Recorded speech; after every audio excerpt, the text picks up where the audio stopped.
We've had a look at several games related to Alone in the Dark, but for this prologue, I think it's time to examine Alone in the Dark itself. Or rather, its demo.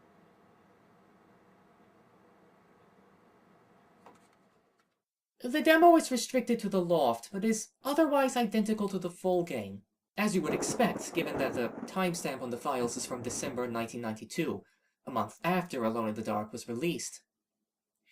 I say identical, but that isn't quite true. There are some unusual things about it. Despite this demo coming from Interplay, the North American distributor of Alone in the Dark, apart from the copyright card, the credits use the spelling and formatting seen in the European release.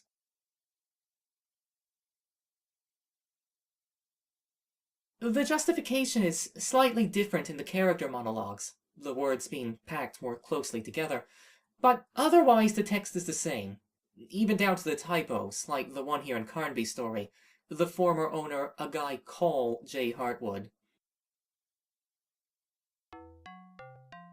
There is no opening cinematic, we jump straight to the loft. Everything is the same layout, same collectibles, same enemies, but let's use this opportunity to try some things that we didn't do while playing the game. I said back in the first chapter that the wardrobe didn't actually have to cover the window, only touch it. Let's see what that looks like. Do you see how it appears as if the wardrobe is behind the window? That's because the rendering engine has no Z-buffer. Modern games have various methods of determining which objects to draw in front of which other objects, but the common way is to make a sort of distance chart, or Z-buffer. When an object is drawn, the distance from the camera of each pixel is entered into the chart. When another object is drawn, for each pixel, the engine first checks the chart to see if its distance is closer to or further away from the camera. If it's further, it doesn't draw that pixel, because it should be behind the one already there. If it's closer, it does draw it, and it updates the chart to reflect the new, closer distance. Alone in the Dark doesn't do that. We've already established that the floor of every room is invisibly divided into several zones, and that entering some of those zones is what triggers the camera angle to change. The zones also serve another purpose. They're what determines the draw order. If we call the zone closest to the camera Zone 1, and the one further away Zone 2, an object in Zone 1 will be drawn in front of an object in Zone 2. Normally, that works fine. You only encounter problems if two objects are occupying the same zone. But the game is designed around that happening. It is still possible in a few places, however. One of them being right here. Pushing the wardrobe halfway in front of the window puts both objects in the same zone. In that case, which is drawn over which becomes unpredictable. That's something about the window. What about the trap door? You're intended to block it with the chest, but how else can you defeat the zombie? You can stand on it. You can push the stool over it. You can drop the lamp on it. Or the book. Or a single sheet of paper. I think that's all the demo can offer us.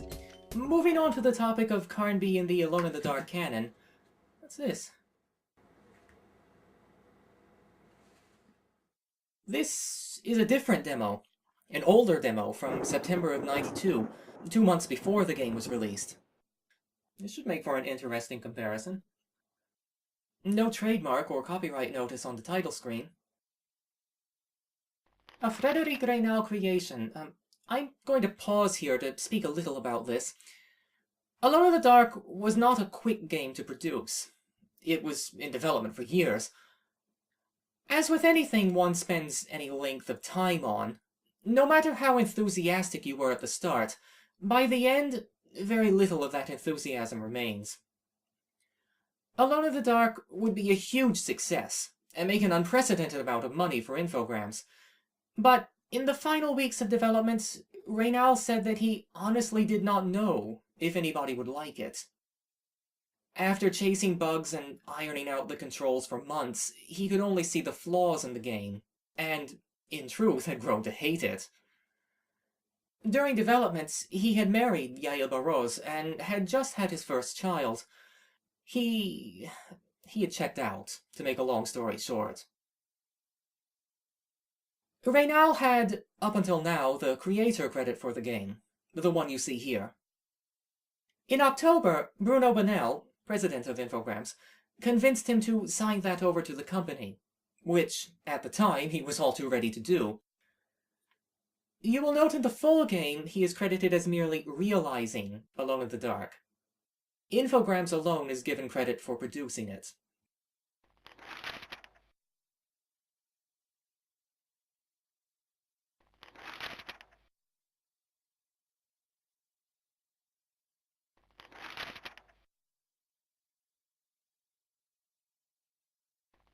Here we learn that Bernard Montibert was the marketing director.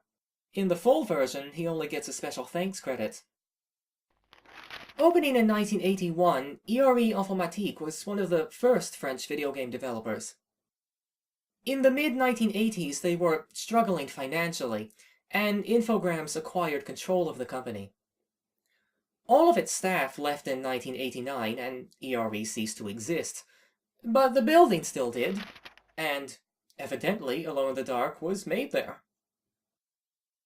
Most of the non-story text in the demo, the menus and subtitles I mean, is different from either the North American or the European English versions. I imagine it comes from an early rough translation, probably the one made for Greg Stafford, Infogrames liaison at Chaosium. During development, they regularly sent working copies of the game to him for his input. Speaking of Chaosium, notice the tag on the frame. The original working title for the game was In the Dark, and that name can still be seen on the menus in the final game, but it wasn't always there. Remember Infogrames' planned Call of Cthulhu series? This demo being from September of '92, Chaosium must have only just shut it down for Cthulhu to still be on the menus.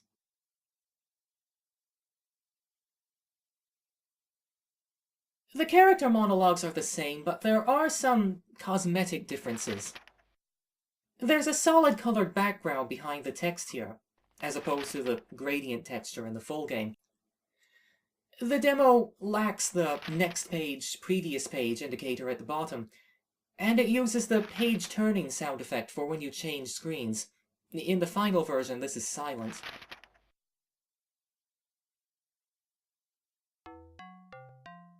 The gameplay is nearly identical to that of the full game, more so than in the other demo, in fact. In the later demo, the monsters respawn infinitely, but here, just like in the final version, they spawn only once.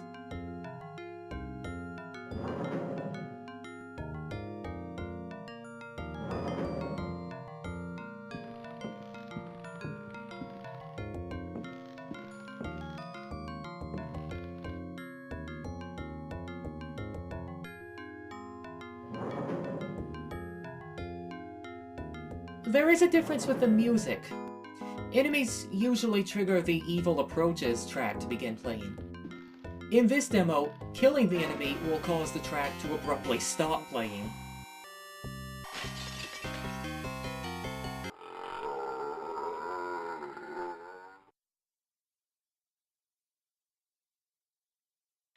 Another strange difference. In the full game, opening a menu is effectively pausing, but this demo includes time spent on menus when triggering time delay monsters. One last minor difference. In the later demo, and in the full game, you're restricted when it comes to which save slots you can save to. You can only save to either one you've already used, or to the next available slot. Here, right from the start, you have your pick of all 6.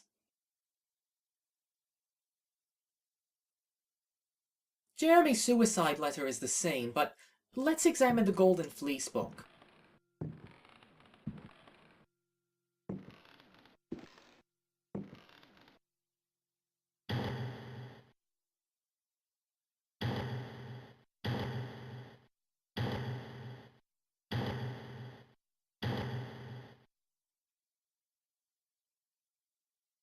Or the Odyssey book, I should say. It's the same text, but with a different title, and Ulysses substituting for Perseus. Now, I didn't draw attention to it during the playthrough, but this book is not a fragment of any myth, be it the Golden Fleece or the Odyssey. Perseus did not search for the fleece, that was Jason, and Odysseus did not kill Medusa, that was indeed Perseus. You could make the text sort of work in a forced way by assuming the writer was confusing Medusa with Medea, or Perseus with Theseus, but I'm more ready to assume that the mixing of the stories seen here is purposeful. If we read the story as a pastiche, we can assume each disparate element was chosen because it relates to a specific part of the game. The Perseus element told us to pay attention to the mirrors, and how they could be used to defeat the monsters blocking the stairs. The Octaeon element told us where to find the arrows, and warned us that they were trapped. The Hesperides element hints at the nature of Pickford and why he built their Seto here. We can take that further and say it also suggests something about the title of the game. In the Dark, the Hesperides are the daughters of the evening, children of Nyx and Erebus, night and darkness to render their names in English. We can take it further still and say that it tells us how to defeat Pickford.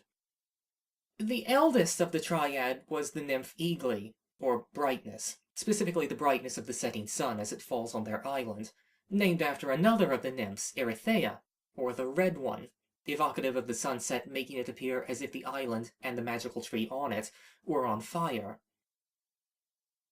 On a thematic level, both the Odyssey and the Golden Fleece describe Emily's task, but it's interesting that each stresses a different aspect of it. You could read an Odyssey connection as emphasizing Emily's need to escape from the house, and the trials she must go through to accomplish that. On the other hand, connecting the game to the Golden Fleece still suggests a series of trials, but the goal shifts from simple escape to reclaiming a stolen heritage. Or to put it in the game's terms, to defeat the force that has systematically attempted to steal its power from 3 generations of Heartwoods. I have to give credit to Hubert Chardot. Considering the game was created first, and the story written to fit around it, he did a bang-up job of infusing it with subtext.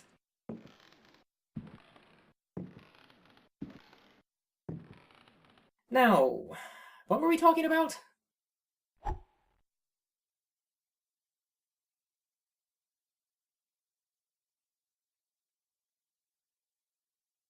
Alright, the demo. The other difference between this and the later demo is that this one ends.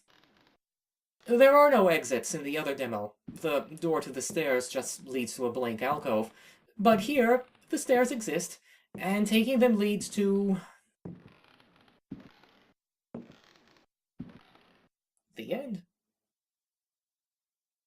In the full game, if we pause long enough here on the menu, the opening cinematic will play. Since that doesn't exist in the demos, what might happen instead? Nothing. The answer is nothing. For this demo, at least. What about the later one?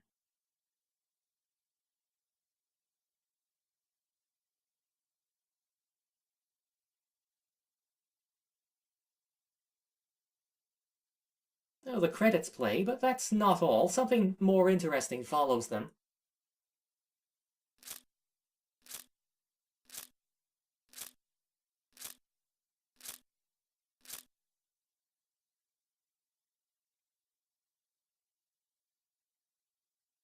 We get a slideshow. All of these renders were previously used for publicity purposes. You might recognize some of them from the magazine articles I've posted. They're of various ages, and represent the game at various states of completion. I mentioned in the very first chapter that the character heads hadn't been modeled yet when it came time to start thinking about the box artwork, so they had to draw on fake heads to have something to print. And you can see some of those fake heads here.